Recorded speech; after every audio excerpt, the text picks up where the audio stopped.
Welcome to Cathedral Talk, a podcast about architecture and Minecraft, where we converse to save Notre Dame.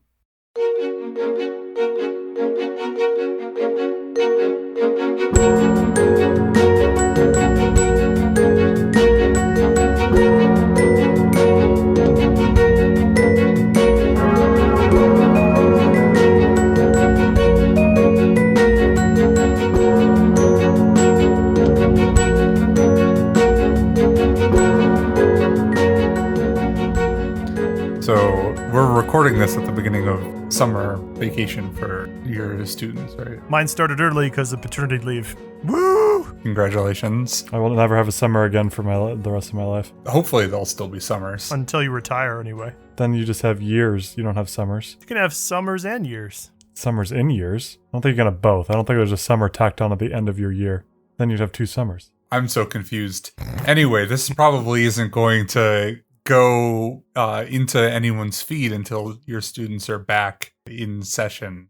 Did you assign any summer homework for your students? Oh no, I don't even know who they'll be yet. Oh. Wasn't that something that you guys did when you were in school, summer homework? Only before my senior year, I think. Yeah, it was only for one class. AP English? Yeah, AP English. Yeah, and mine was particularly dumb because we were assigned to read Once and Future King. That's a good book. We were assigned to read all of the books over the summer before we would read them again in class, one of which was Once and Future King. I read that over the summer. We got to the class at the beginning of fall, and clearly, everyone else had started and did not succeed or even try.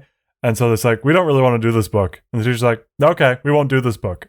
And so we just didn't do that book. Fair enough. Our high school's English team was not the strongest. Oh man, shots fired if our old English teachers decide to subscribe to this podcast. We do post this on Facebook. Oh, fine, scratch that. You didn't tell any of them to listening to this podcast they don't have any summer homework, so I guess listening to this podcast isn't homework for them. Well, so here's the conundrum. Anyone who's listening to this podcast is Tom's students. Right. So they're all listening. All of the listeners are Tom's students and all. But it wasn't assigned is what I'm saying. They're doing this out of the goodness of their heart because they love their teacher so much. Sir, where are we going with this? I was just wondering if your students were listening to this because maybe we should. They are because our listeners are Tom's students. Because maybe we should tie this into math somehow. So it's recursive. For the first time in this entire podcast, maybe there's something math related, something oval related,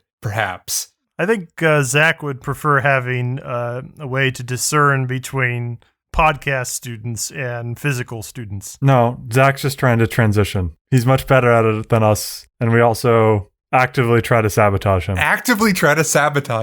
What important oval is there to talk about?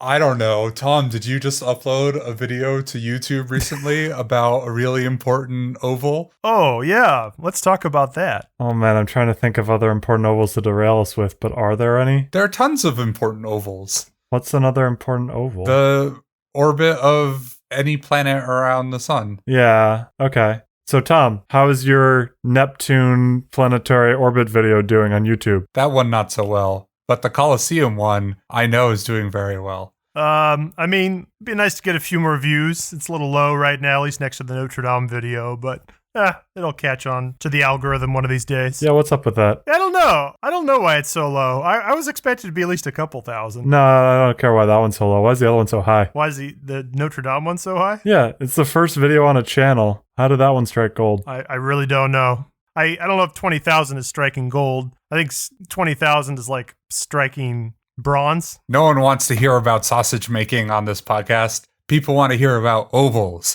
What's the major and minor axis of the Colosseum? Making the sausage of ovals. So I thought we would take another deviation today from cathedrals into, once again, the world of ancient Rome. Just because, one, I love ancient Rome. But two, we talked about the Pantheon as one of my other early Minecraft builds. But my other one, which is pretty significant, I happened to put out a video on recently, the Colosseum. Another favorite of mine. And again, many principles of architecture used both in the Colosseum and the cathedrals we'll continue to be looking at in the future. No one wants to hear about principles of architecture. People want to hear about major and minor axes on ovals. Tom's students. I was expecting something more on the lines of blood sport, but okay, major and minor axes. Oh, well, there's plenty of blood sport too, but like, foci, curves. This is a thing that gets real men's blood boiling. And real women. And real women, yes. Thank you. So, Zack, do you think you know what the curve of the Colosseum is? Elegant. That is true. It is elegant. Do you know how to create the curve for the Colosseum? No, but I remember you explaining to me in painstaking detail several years ago, and I proceeded to remember none of it. In Minecraft or like in real life? Well, both. Well, in real life, I gather up a whole bunch of stone that I have laying around. Right. Indiana limestone. And then I talk to it very sternly. And I'm like, you stone, I want you to get into a good circle. An oval, in fact. A bad circle. A bad circle. No, ovals are the best circles. Wait, are ovals circles? No. No. Okay. That's why they're the best ones. To heck with circles. That's what I thought. We're only oval people here. Mm-hmm. Ovaltine. We're not getting sponsored by them. Do they still exist? I associate them with the 50s. I'm sure they still exist. We're not getting sponsored by them, so I'm not going to look it up. I'm not sure I've ever had Ovaltine before. Feels very Leave It to Beaver to me. Yeah, it does. So the thing about the Colosseum is that no one knows for certain exactly how the Romans did it. Not that we don't have the ability to do it today, but just in terms of we're not 100% sold on which method they used to create the curve of the Colosseum. Aliens. It seems as though by acclamation people agree it's probably not Crop circles. precisely an ellipse. We think that the Colosseum is probably more of an ovoid rather than an ellipse, but it is extremely close to an ellipse too. Is an ellipse an oval? Are those synonymous? No. So ellipses are a little more mathematically rigorous. That's the double foci thing, right? Yes. Two foci, if you take 2 points in space and have a looped piece of string and wrap it around the two foci, if you drag the string taut around in a curve, you will get an oval looking like thing, which is actually an ellipse. And that's what That's what the ancient Romans did. that's what orbits actually are of planets, correct? Yes. Which I could have learned if I watched your non-existent Neptune orbit video. Yes, right. That one. Got it. This is what people come here for. Talk about ellipses and ovals. Whereas an oval has one focal point. Well, so just ovals are, I think, in general, not as well defined. They're just bad circles. Anything that's a bad circle is an oval. I think that's by acclamation, you could say, yeah, anything. Acclamation. Did we go out into a crowd and ask everyone? Nice. I mean, honestly, Hear ye, hear ye. Let's all agree that ovals are bad circles. I mean, ovals are bad circles. That's basically what they are. Ugh, I'm so wounded. How so? Were you not part of the crowd? No, I thought we were celebrating ovals here in this episode, and now there's just... Not by part of the crowd. I'm just going to take my ovals elsewhere. So, I mean, I think what I said there didn't quite do it justice. Like, bad circles are ovals, but also you can have a more well-defined method to create an oval that is not an ellipse, but still ellipse-like / circle-like. And that's kind of what the Colosseum has done here. There's different competing theories out there as to what was used to create the curve for the Colosseum. And I just happened to latch onto one that I liked. That was done, I think it was like 50 years ago or something. Picking and choosing, just like how you read the Bible. Oh, well, you got to pick one, right? I mean, Zack. I shocked Zack out on the podcast. That was an impressive dig right in the middle there. And Tom just like completely went over it like it was nothing. I'm just imagining like a pothole in the road that's like the size of like a Hummer. Is it an oval? And Tom just went over it without any bump whatsoever. Is it an oval? Yeah, it's an oval. Because they're the best shapes. Oval pothole. All conic sections. I love all the conic sections equally. You know. Wait, David, is the baby in the room with you? No? Okay. Oh, right. I forgot last time the baby was here. I thought you were being louder this time than last time, and I see why now. Okay. We gave up on baby being down here, and baby needs darkness now to go to sleep. Okay, perfect. So that means we can be loud. Excellent. Well, I've got headphones on, so it's pretty irrelevant what you do. You can see them. I'll note that for future reference. I hope you noted this in the past, too. Tom is also suffering from sleep deprivation. Both of you are. I'm the only one on this podcast who's had any sleep, which is the reason why I'm the only one on this podcast who likes ovals. Also, maybe I should quickly do a side tangent that audience, you might have Compared noticed to what is a side tangent to a tangent? I think we've done 180 degrees back 180 degrees. So he wants to do a secant, not a tangent. There you go. Audience, I was just going to say that we might have noticed there have been a few extra weeks between our uploads, and They haven't noticed. No. fine. Well, you can blame the babies for it, but we will, Tom is the best politician. Blame the babies. Oh, that reminds me, Tom, and you haven't gotten to this yet. I know you're reading Randall Munroe's how-to book, but the best part of that book near the end is he tries to figure out what would make someone the most likely to be elected. Right. And so he takes the most popular stances of all time. He says, now, these are probably not very specific enough for you to actually get elected with. However, if you want to be the most unelectable person of all time, just say the opposite of all of these things.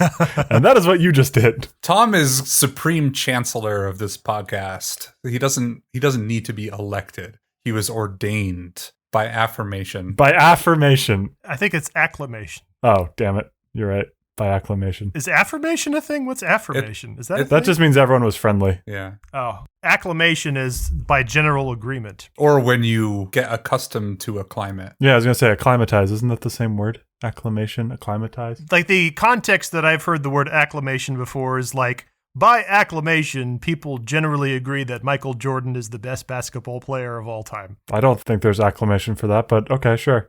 That doesn't necessarily mean everybody agrees, but I think it just means that by a very unscientific consensus. By acclamation of the people on this podcast, we will decide that is the definition of acclamation. Okay, that works. I want to hear more about ovals. We were talking about ovals, and you guys are all like, poo-poo ovals, they're so bad. Bad circles. Circles are the real shape. They have such a well-defined function. It didn't say it wasn't a real shape, just said it was a bad shape. Well, I love them. And I love the Colosseum, and I love Tom's video about the Colosseum, and I want to hear more about why Tom was inspired to build the Colosseum in Minecraft. So I picked what I thought from some of my reading was like the leading theory, like generally more people agreed on this theory than others. But again, I didn't have any voting to back this up.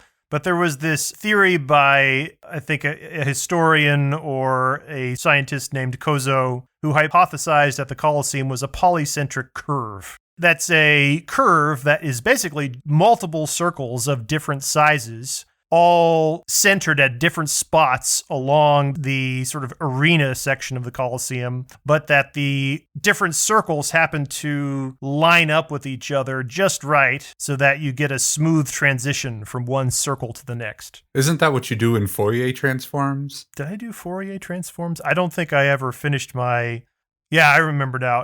I never finished that math class that was called Applied Mathematics or Abstract Physics. That's really what? There was a class in school that had two names depending if you were a physics major or a math major, and if you were a physics major, it was called Abstract Physics, but if you were a mathematician, it was called Applied Mathematics. That's hilarious. Yeah, it was a good name. They knew what they were doing, right? Oh, they totally knew what they were doing. Yeah. Okay. I'm not sure who was digging more at the other, but I think they're equally digging at each other. Yeah. Yeah, that's pretty equal. So Tom's students, I want you to go watch 3 Blue 1 Brown's video on Fourier transforms and come back to Tom and then ask him all the questions that you had about that video next time you're in class with him, and Tom will be able to answer eloquently and beautifully. 3 Blue 1 Brown does have some very pretty illustrations for mathematics. It's a solid channel. Polycentric circles, is that what you said? Yeah, polycentric circle or polycentric curve. Polycentric curve. It's not the whole thing is made up of circles, but obviously it's not a complete circle. I will say that as a non-mathematician who barely understands what either of you is talking about, that feels like a very complicated way to just say they eyeballed it. Is that one of the theories? I doubt that they just eyeballed it, considering the precision of a lot of their other buildings. Like, we looked at the Pantheon in the past, which they definitely did not eyeball. I think that there's the other issue that, this building is 1,900 years old, and the ground doesn't just stay in one place over 2,000 years. The ground moves little bits here and there. So who's to say exactly what the position of everything was 2,000 years ago? We have a fourth podcaster at the moment. It's the first time Toby's trying to move my mic by scratching on it. Oh, Hi, buddy. Toby, this is not a good time. It's the best time. We were just getting on topic. In terms of the competing theories, I know we're primarily talking about the Roman Colosseum here. Let me clarify: the Colosseum in Rome. Yeah. Has anyone applied those? Because there are a lot of Colosseums. Yeah. Has anyone applied those oval theories to the other Colosseums to see if they hold true for multiple of them? No, that's an excellent question, David. I actually do not know. I know that I was recently looking that there's a Colosseum of sorts in France. I forget the name. It's none of them are as big as the Flavian Amphitheater from Rome. I'll have to see if I can find some data on that. Obviously, when you type in Colosseum on a Google search, it's going to be much easier to find stuff for Rome than anything else. Right. It's pretty niche to find any evidence for research that's been done at other places. But yeah, if we find something, I'll let you know. There are still some of those standing too, though? Yeah, the one in France actually looked like it was more preserved than the one in Rome. Anyway, but of course, I should mention some basic facts, or else the ancient Rome buffs who happen to be listening to our podcast right now will probably get feisty with me. I really want to make... Oh, can we make a polycentric curve of our listeners? Do all the little circles of our ridiculous Venn diagram and make a polycentric curve out of that? You go right for it, David. You go ahead and get started and show us what it... All right, if you don't hear from me in the next 30 minutes, that's what I'm doing. This is drawing in MS Paint. Wonderful. So, the Colosseum was originally called the Flavian Amphitheater, named after the immediate family of emperors who were all basically in charge during the time of its construction. The previous emperor, just before its construction, was Nero. And Nero, as I think most people are aware, was not a well-loved emperor. The classic trope of he fiddled while Rome burned. While there might be some disputes to that historical account, he was a very much hated emperor who was very selfish. And he built a gigantic palace that he called the Domus Aurea. And after Nero died, there was a brief sort of civil war turmoil point where there were like 4 emperors competing for power. But the one who emerged on top victorious was the Emperor Vespasian. And Vespasian was a wise dude. He was very much a populist and wanted to win the hearts and minds of the people. So he knocked down Nero's Domus Aurea. Nero's palace had a large man-made body of water in the center of it, and Vespasian knocked down the palace and he filled in the pond, and in its place they built the Colosseum. There was this sort of idea that he was giving the land back to the people of ancient Rome. He had a long, successful reign because of that. The Colosseum was constructed over about 9 years. It was constructed between the years 72 AD and 80 AD. Most of that was under Vespasian, but then his son Titus finished it up. And then also the Emperor Domitian, shortly after Titus, made some final modifications, basically leading to the complete structure that we know, at least before it was ruined, like modern day. I'm looking forward to David's polycentric curve. It looks very nice. The Colosseum is built out of travertine limestone. Travertine? Yeah, it's a specific type of limestone. I think it's a high quality limestone that a lot of ancient Roman buildings were made out of. And then it's also well known for, I think we've talked before about its concrete. The Colosseum had very high quality concrete throughout it as well that has helped it stand the test of time. And most people are, I think, aware of, that the Colosseum was used largely for gladiatorial combat, but it was also used for animal hunts and executions and battle reenactments. There were, I think some people have mentioned that the Colosseum did have a few of mock naval battles in it too, but this was only early in its life. By the time Emperor Domitian came to power, he built that sort of subterranean floor under the arena where all the gladiators had their, cages and pits and elevators to raise them to the floor. And there was no way to flood the Colosseum to have mock naval battles after that. So once they sort of built that space under the arena called the Hypogeum, they weren't able to flood it anymore. But it did for a brief point in time early in its life under, I think, around Titus and Vespasian. It could have some of those flooded naval battles. This is the kind of entertainment you cannot find today, I have to say. I don't know. I see a lot of naval battles in TV. Have you guys watched Our Flag Means Death? Oh, I'm about halfway through it. What is this? I don't know this. I don't know if it's a Tom show, but it's definitely a me show. It's not a Tom show. Yeah. It has naval battles? It's pirates. It has pirates. What was it called again? Our Flag Means Death. Oh, Black Spot? Black Spot? There's Blackbeard in it. Black Spot's a Treasure Island reference. Oh. That went nowhere. Try again. So anyway, I built the Colosseum with this polycentric methodology, and I actually have shared with David and Zack the old 2012 plans that I put together to build this thing. That's a lot of numbers. Yeah. Tom likes his I'm spreadsheets. sure you did all this by hand. Zack, why don't you go ahead and describe what you see when you open my polycentric calculations? I see someone horribly abusing Excel in the way that he loves to horribly abuse Excel.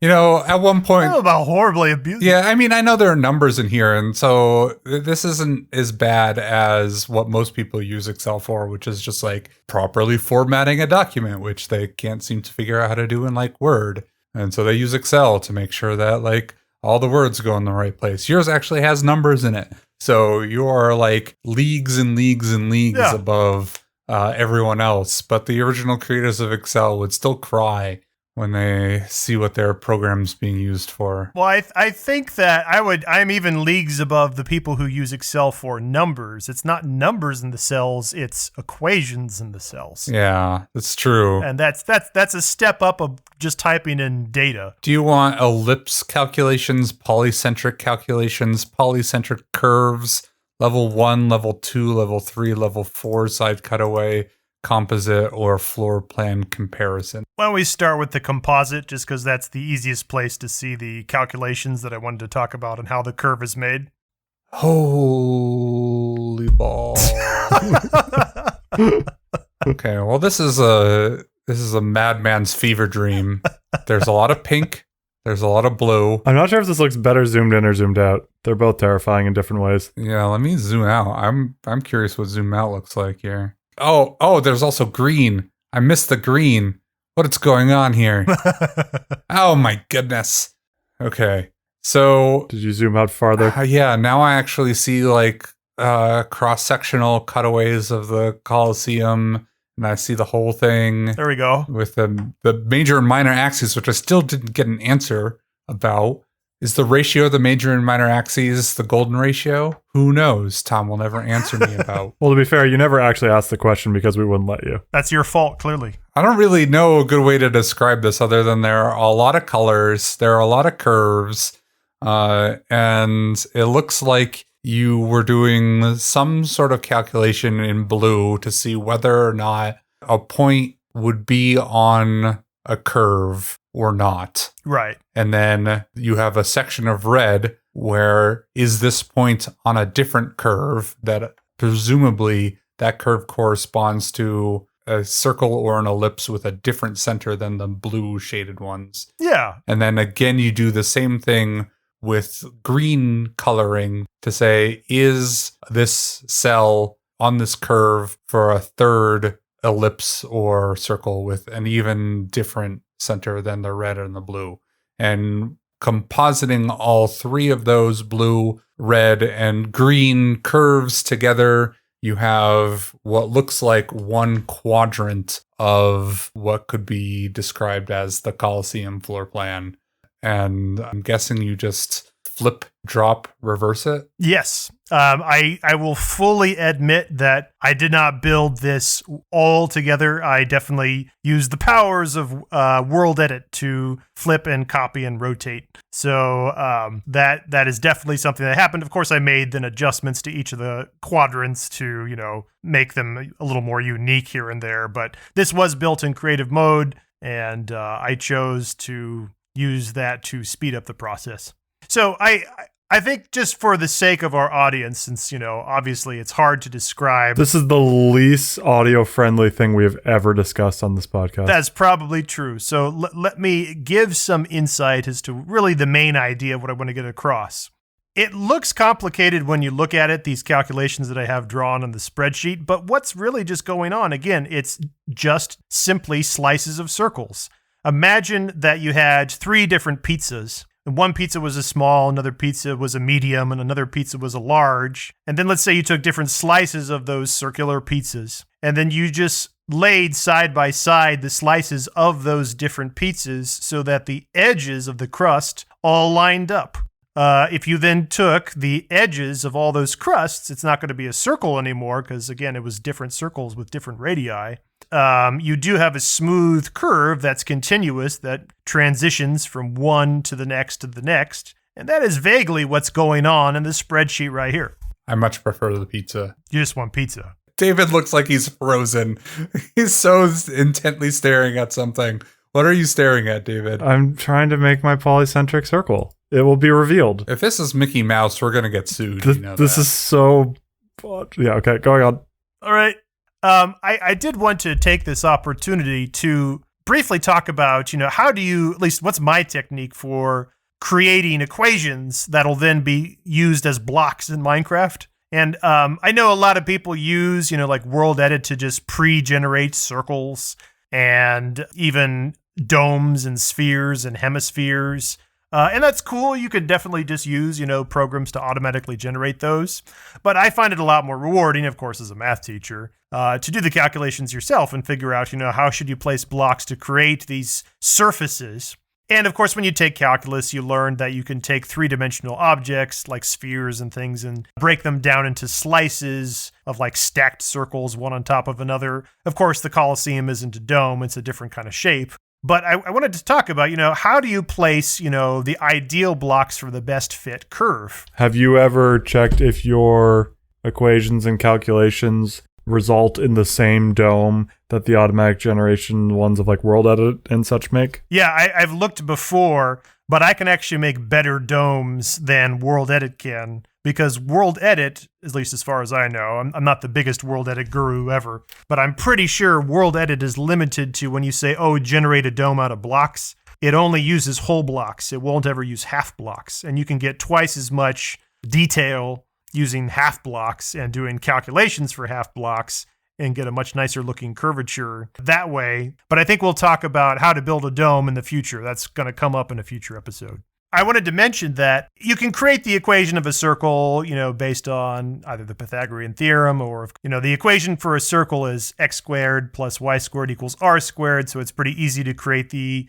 true equation for any circle with different radii. And then you can transition it up, down, left, and right in the equation parameters. But once you have different sized circles on like a Cartesian plane all lined up, how do you turn that into Minecraft blocks? And that's what this spreadsheet does. It's treating each cell as just an X and Y coordinate, and it's going to treat each Minecraft block as if it was a point particle rather than the actual block it is. I think that's the simplest way to sort of think about the different blocks. If you think about, this block is at 0, 0, and this block is at 1, 2, and this block is at 8, 12, If you just think about the blocks in that way, you can then use the spreadsheet to do calculations for what blocks would be closest to the desired radii you want. And so each cell has the equation for the circle copied into it, so that if you then say, well, how close is this block to the actual distance I want it to be as a radii from the circle center, that's what then all these different staggered lines are. And I think, in more depth, I will probably do some kind of tutorial on YouTube in the future now that we have our own YouTube channel. So if you were into that sort of thing and you would like to learn how to do these kind of calculations with the spreadsheet, I will throw that up hopefully in the not so distant future. The calculations are staggering. I mean, it's one of those things where you think that this is really complicated, but again, there's a difference between complexity and just volume. This is a lot of calculations of a rather simple equation. Each cell is just a circle equation over and over and over and over again. And the way I control what layer I'm on is I just say, well, what do I want my radius to be? So I have a particular cell where I select the radius I want, and then all the cells basically calculate their closest distance to that radii, and I highlight the blocks that I want that have the closest distance possible to the true values I want. And then I can get some pretty good approximations for curves that way. Again, I will put it in tutorial in the future. And if this ever makes it into video form one day, I'll probably include it with some nice visuals too. How much of this did you have to figure out in like referencing old textbooks and things versus like this just all made intuitive sense to you and you could just put it together on its own? Yeah, so just like with Notre Dame and just like with a lot of the Minecraft builds that I've worked on, I tried to pull up as many ground plans and elevations and cross-cut sections just to get where like the different, columns should be, where the different piers should be, the dimensions of the different curves. And I will say that my model is still not perfect. Since I did this in 2012, I was actually looking at some of the dimensions I finally ended up with, and I was having some trouble remembering, why did I make this decision or why did I make that decision? While I continued to update the build in recent years, which I only posted it this past year online for the public to look at, I originally started it in 2012, a long time ago, and that's when the massive equations were originally done, and it was mostly about texturing and stuff in more recent years. Looking at, some of the decisions I made, it turns out that the arena, for example, is a little too thin and a little too small. And I honestly don't remember why I did that. If I had to surmise a guess, I think it was because I was trying to get the stands and the staircases to line up just right, and the only way I could do it within the limitations of Minecraft blocks was to be like, well, if we just squeeze that arena a little bit smaller, then this jigsaw puzzle is going to fit together a little better. So you're always making compromises like that in Minecraft. And I should mention that, once again, this is meant to be a 1-to-1 scale build, so that when I place it in my map with my 1-to-1 Notre Dame and Pantheon, that when you see them close by each other, you get a sense of how big these different things are side by side. This goes back to my intro. Like, what about the Colosseum inspires you to make a replica of it in Minecraft? Yeah, because it doesn't have the same religious... Well, no, it's not. You don't care about cathedrals necessarily for the religious... it doesn't have the same... It's a bad circle. Yeah, it's a bad circle. Like, in some ways, it does, since it's so repetitive all the way around, particularly if you're building a non-lightly ruined version that there is today. Since it is so repetitive, it doesn't have the same intricacies as a cathedral does in terms of the architecture. Though, in hearing you describe this, I feel like I might be able to answer my own question, and that I think it's the math challenge of it is what is interesting to you. Yeah, the math challenge was a big part of it. The other part of it is I actually think it looks really cool. I've always loved the look of the Colosseum. I love the 3-tiered levels of arches on the outside. I think it's got a really cool facade to it, unlike a cathedral facade where it's just like the front or the west or the east or the north or the south. The Colosseum's facade is just wrapped all around it. But also, I think a lot of people find the mystery in, well, what did the thing look like before it was a ruin to be enticing? Because, we can't actually see what the Colosseum looked like today, what it actually looked like when it was first built. It's so old and it's so ruined now. And it's cool to see, like the ruins, you can kind of get a sense of how it all fit together. But, what color? Was it painted this way, that way? It leaves a lot to the imagination. And I admit, I did pull a good bit of source material from, the fantastic stuff like the Gladiator movie to be like, well, let's use what the Gladiator interpretation was for what these portals look like to the arena. Even if it's not entirely probably what it looked like, I think it's fine to be a little fanciful and to flare it out when, it's open to interpretation. That was you just referenced the next thing I was going to say. Did you have as much love for this building before Gladiator came out, or before you saw it, I should say, at least? That's a good question. I mean, Gladiator came out in 2000, and that was a long time ago. So I think I probably like it more because of the movie, but I also took 4 years of Latin in high school, and we had a great Latin teacher, so I think probably I owe just as much to her as to anything else for why I would be quite interested in the Colosseum and the Pantheon, which we talked about. I'm also forgetting the most obvious of all of it. It's a bad circle. Your whole origin story, which I don't remember if we've gone over on the podcast or not, is circles. You're all about circles, good or bad. It's true, but David, what is also my favorite USS Enterprise? He likes the D. What's true about the Enterprise D, David? It's a circle. No. It's a bad circle. Oh my God, tell me you know this. Bad circle. The Enterprise D is in fact an ellipse. In fact, the curvature of the Enterprise D saucer section is quite reminiscent of the curvature of the Colosseum.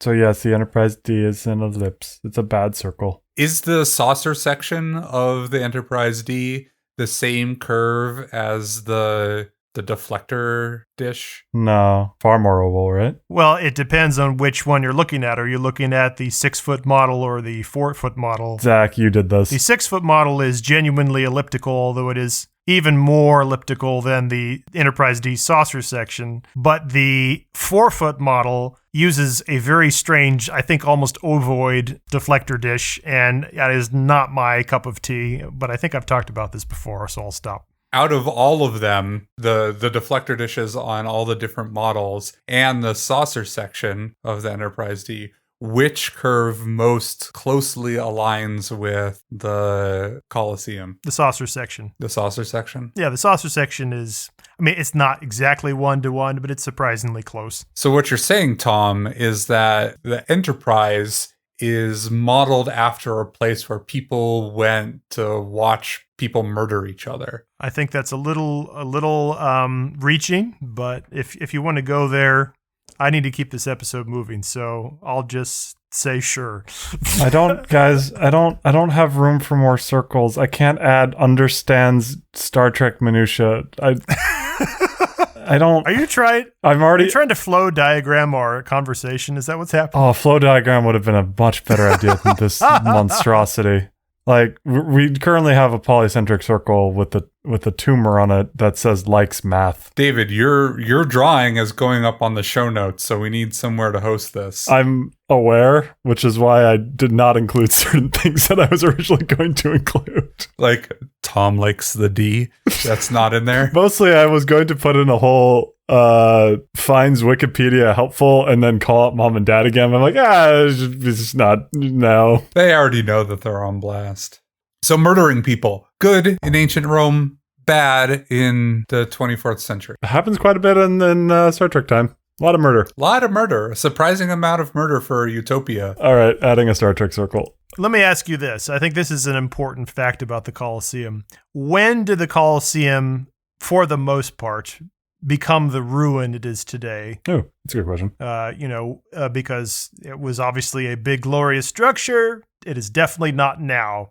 Do you have any guesses as to like where between the year 72 and 2022, like right now? When do you think that event would have taken place? I want to briefly pause on that it took you longer to remember the current year than it took you to remember the year the Colosseum was built. But moving past that, knowing absolutely nothing about it actually collapsing, I would guess it's like a period around the sacking of Rome sort of thing. So 600-ish. There was a chart that we pulled up for the Pantheon that had the population of Rome over time. Oh, yeah. And there was a giant dip in it. Oh, yeah. But Tom, forgive me if I have completely forgotten that both the X and Y axis entirely. The fact that you remember that chart is a step above me. I'm actually really pleased that you brought that up when we looked at the population of ancient Rome and how it was so high, and then it dipped to like 100,000 after being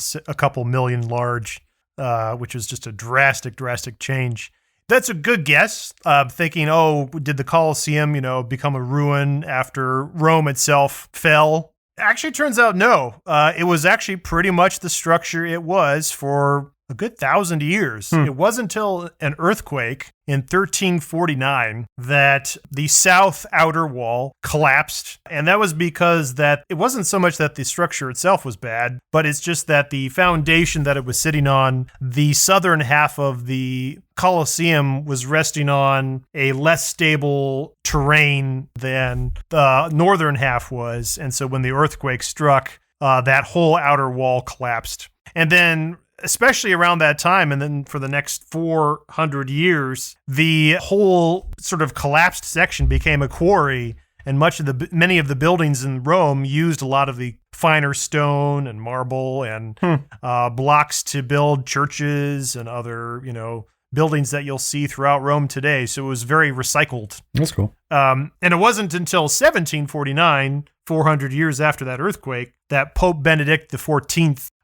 decided to consecrate the whole space of the Colosseum in honor of the Christian martyrs who were put to death in the arena. And he basically prevented the Colosseum from being ransacked for the stealing of its stone any further past that point. Are you saying they were stealing more than just the quarry collapse? They were stealing other stuff?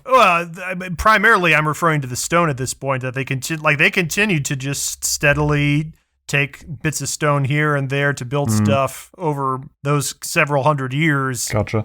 But, once it became consecrated, they then decided to start to sort of preserve it as it was. On this, I don't remember your opinion on this, but I will contend that the Colosseum looks way better in its current state than it did when it was in perfect condition. You were there? I've seen Tom's Minecraft video.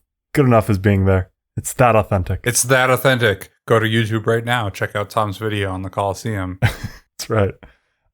You'll agree that the real thing looks better. I just think some having variation in what's going on is just visually more appealing to look at. Yeah. Which is funny because I'm someone who's incredibly symmetrical in like how I think about things. Oh, I agree. I don't know. You have a part on one side of your hair. Your hair is not symmetric. That's a good point. Yeah. Well, I agree with you, though, David, because on my Colosseum video, when I was first beginning to plan the shoot, I was having real trouble for the exact reason you were saying. How do I shoot a video of a thing that pretty much looks the same from any direction you look at it? Right. Which is why you got us all to hop on Minecraft and start murdering each other. Right. I was like, well, I can have a gladiatorial scene and have my friends murder each other in the arena. That was fun. Yeah, it was fun. But I also was like, well, I need more visual cues to just break it up so you have more interesting things to look at from one shot to the next. And that's when I had the idea. It was like, I really should also make the ruined version of it as well so we can transition from the ruined version to the, pristine ancient Roman version. And since, like you said, the ruined version is not symmetrical and has lots more nuance to it throughout it, that took me a couple more months to really knock down the pristine one to get that ruined version. But it was a great result. I really like how it ended up, and it made a good video. Now I have to admit and go back. I forgot you'd actually made the ruined version. Oh, no. I've seen the video. I swear I've seen the video. It's been a few weeks. Oh, David. How could you forget? Because I was thinking about You literally were like, oh, that was a good transition. You've already forgotten. No, I didn't compliment you on that. I was the one that made the comment on the video that the transition was nice. No, you did too. David did too, though. He did it in person when I showed him in person. Oh, okay. I have a baby. Yeah, but mine means more because it's on the video. That's true. Zack has left me a YouTube comment. The first one, I think it was. Maybe it was the second. It was one of the first comments. David is so enraptured with his circles. I'm enraptured with Zach's comment on YouTube. Here, I'll give it a like. There you go. Your comment has 2 likes now. I'm assuming the other like is Tom. Wait, are you giving a like to the video or to Zach's comment? To my comment. To Zach's comment. No, I haven't liked the video. The comment is the real star here. You're not gonna like the video. No, I've watched the video twice. That's better than 1 like. No, likes and subscribes are the thing that drive the algorithm. I subscribed. Fine, I will like the video. There you go. And hit that bell for notification. Yeah, hit that bell. Slam it. I clicked personalized. I'll get personalized notifications. I did want to also quickly bring this back to our, of course, topic in this podcast, cathedral talk. And, how are the links of this ancient Roman structure to the cathedrals that we're looking at, like Notre Dame and Gothic architecture? Many of the arches all along the exterior, they all lead to passageways that lead to all the various stands at the different elevations throughout the structure. It's very complex. And I did as faithful as a job as I could to build all of the different... Zack is showing me a automatic notification that on his phone that somebody just liked his comment on the YouTube video. I like that it doesn't even say my name. It doesn't even say David's name. It says someone liked your comment. Someone thumbs up your comment on TH Scott's Minecraft video for Colosseum. Great. So a lot of the calculations that you used to build the Colosseum, you then again used in the planning of the chevet, the arches, the webbing. Well, same technique. The same technique, yeah. Yeah. Well, and also, I was going to say that in the real buildings, like one of the big innovations of Roman arches in this sort of time period when the Colosseum was built and other like basilicas and things was they invented something called the groined vault. And the groined vault is when you have two different orthogonal or two different perpendicular arches that are crossing each other, and they sort of cross like where the edges are like at an X, very similar to the ribbed vaulting of a cathedral like at Notre Dame. And so that sort of style of how do you build these sort of columns and piers that hold up a vaulted roof above it, this is something that does evolve in the technology and eventually reaches its way to Gothic architecture. Again, I really enjoy tracing similar shapes, things that are built in buildings like this, and seeing how they eventually make their way into places like Notre Dame. So the Gothic arches, famously we've talked about several times, have pointed arches. Yeah. How would you describe the arches in the Colosseum? Are they not the groined ones, but like are they parabolic? Are they circular? Or so the arches themselves at the Colosseum are pretty much semicircular. They hadn't yet really created the Gothic pointed arch at this point. Right. For another 1,000 years. Right. Yeah, this is still 1,000 years before Notre Dame, exactly. But they still were using the idea of how can we have multiple arches connected, sometimes orthogonal, sometimes perpendicular, and then how are those shapes going to interlock, in the roof over these piers? And you can see a lot of similarities between those shapes and the shapes that you'll find in the Gothic cathedrals. So those are all techniques that we will also see in like Roman basilicas and stuff when we look at some of the other famous basilicas that sort of work their way up to cathedral architecture as well. But the Colosseum is one of my favorites, so it's a good place to start here. One last fun fact. Have you guys ever heard in ancient Rome something called the vomitorium or the vomitorium? Oh, yes, that I'm almost positive this is incorrect, but people like to say that it's like near the entryway or like a room off of the eating room or something where, quote unquote, because it has the word vomit in it, people like to assume that it's where you would, after your meal, you'd go in there and vomit up everything you just ate. But I forget if it's just that the etymology of the word is different or something, but that's not what it actually... Yeah, your suspicion is correct. And from what I've read, while the vomitorium, or the Romans called it the vomitorium, I don't think they actually had the V's, the vomitoriums actually is referring to the entrances and exits of places like at the Colosseum. It's places where all the people would spew forth into the arena and out of the building. Oh, so it is a vomit reference? I don't know if that...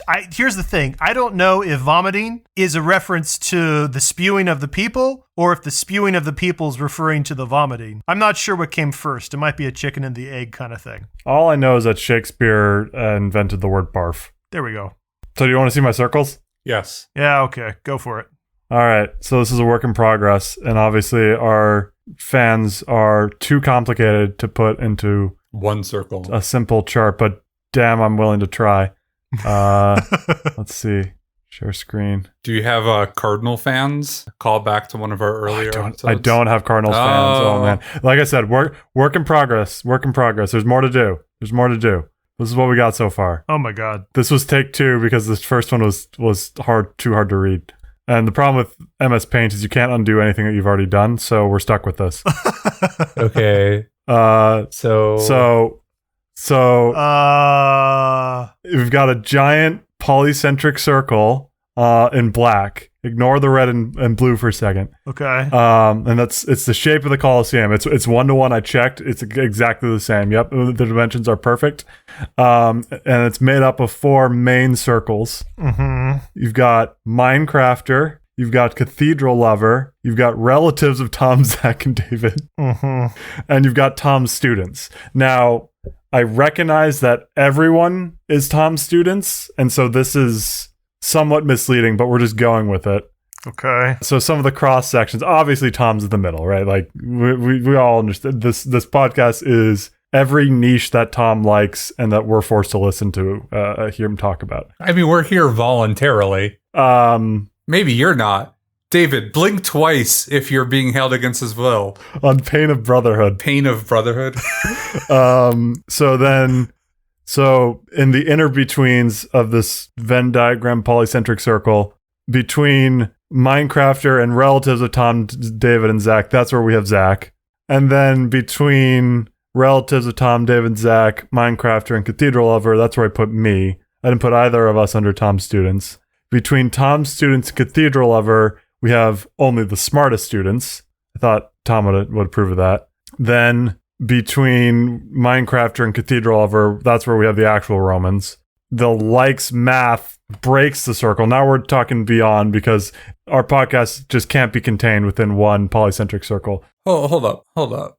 You said earlier in this very episode that our description of the spreadsheet was probably the most audio unfriendly thing that we have ever done. Were you designing this? I was to beat that. planning to top it.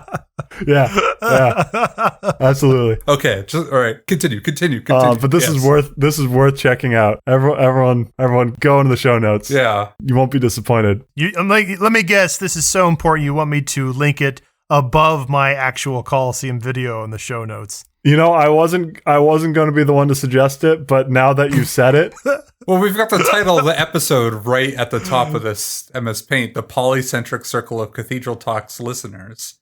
That's the title of the episode. That's true. It's a long title, but it works. Yeah. I mean, what else is it going to be? Like acclamation or some pun on acclamation?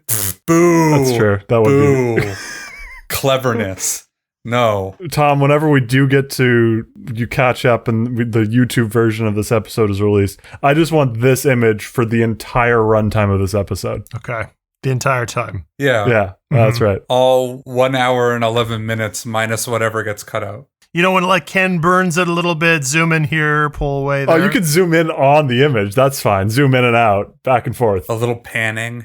Yeah, as it's relevant to the part of the conversation. A little sepia tone when applicable. So then outside of the main polycentric circle, like I was content to be done with that, but then you all went deep into math land. I'm like, oh man, okay. This doesn't actually differentiate who really cares about math. So that's when the circle had to break a little bit. So then we started color coding. And there are more color coding to be done that we're not there yet. But so we added a red circle that's extending out slightly. That's likes math. That is currently encompassing Tom, Zack, some segment of relatives of Tom, David, and Zack, Tom's students. Oh, and David's sister-in-law's in there too. Hey, Lena, you're on here. I'm not in the likes math. Math is fine. Yeah, you are. I see it. I see the overlap between David and likes math. A little bit. Oh, well, no, you gotta look where the words are. No, this is a circle. This is about circles. You can't edit. It's MS Paint. And you're like, no, don't pay attention to the circles. You have to pay attention to the words. You can't. No, it's where the words are. What kind of mad concoction do you have here? Again, I don't like math, right? That's what we just proved. I'm just pounding away my 9th margarita here. I think you're up to 12. Isn't it 3 an episode? I don't even remember anymore. I've had too many. And then because of the Enterprise D discussion, put in Trekkie.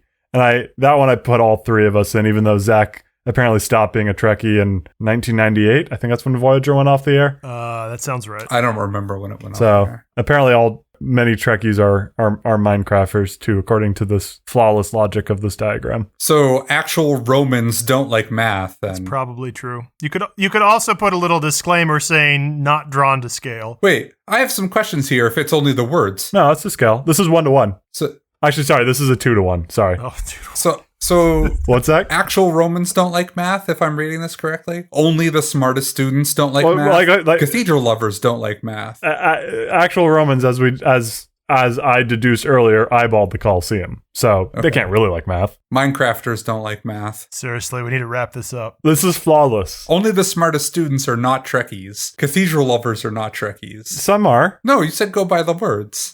David. This is simultaneously flawless and will continue to be edited. Not unlike America.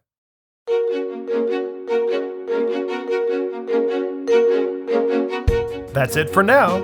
Check out our podcast website at cathedraltalk.fm. There you will find many architectural visuals and Minecraft goodies.